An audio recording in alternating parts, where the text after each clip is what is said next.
programang ito ay rated SPG. Striktong patnubay at gabay ng magulang ang kailangan. Maaaring may masiselang tema, lengguwahe, karahasan, sexual, horror o droga na hindi angkop sa mga bata.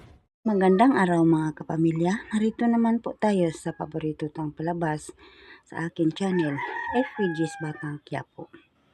Isang araw, nang sila Lucio, nagplano na pumunta sila sa lugar ng mga Montenegro. Doon ang budiga ng mga illegal. Nagplano sila na hulihin nila at kunin nila ang lahat ng mga illegal. Pagkatapos, paslangin nila si Ramon.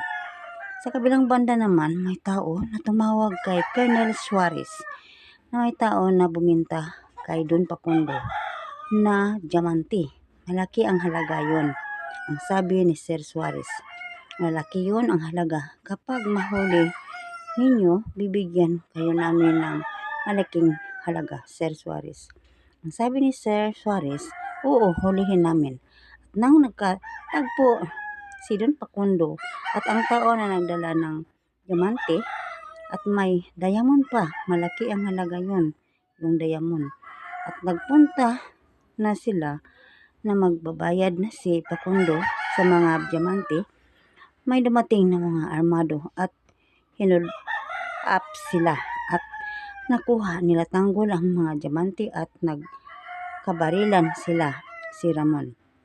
At habang nagkabarilan sila Lucio at Ramon, si Marites habang siya'y takbo ng takbo, inabol siya ng mga tauhan ni Olga. Ang sabi ni Olga, kung mahuli ninyo, paslangin ninyo si Marites. Nang naghingi si Marites ng tulong, nagkasalubong sila ni Ramon. At sabi ni Marites, sino ka? Maawa ka, huwag mo akong paslangin. Habang nagbarilan ang tao ni Olga at ang naghabol kay Marites, patuloy silang tumakbo at kasama sila Marites at Ramon na nakasakay sa bangka. At nang doon sila sa bangka, binaril sila ng mga tauhan ni Olga. Sabi ni Marites, dapa. Natamaan si Ramon.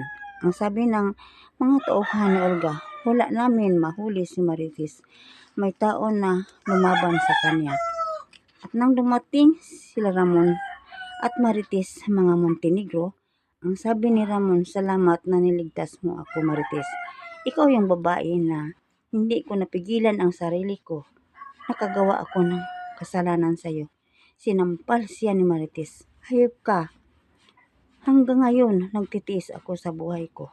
Saan ang anak ta? Kilala ko ang sabi ni Ramon, si Tanggol. At hanggang dito na lang mga kapatid. Sana huwag niyo akong kalimutan sa pag-share, like, subscribe. Maraming salamat.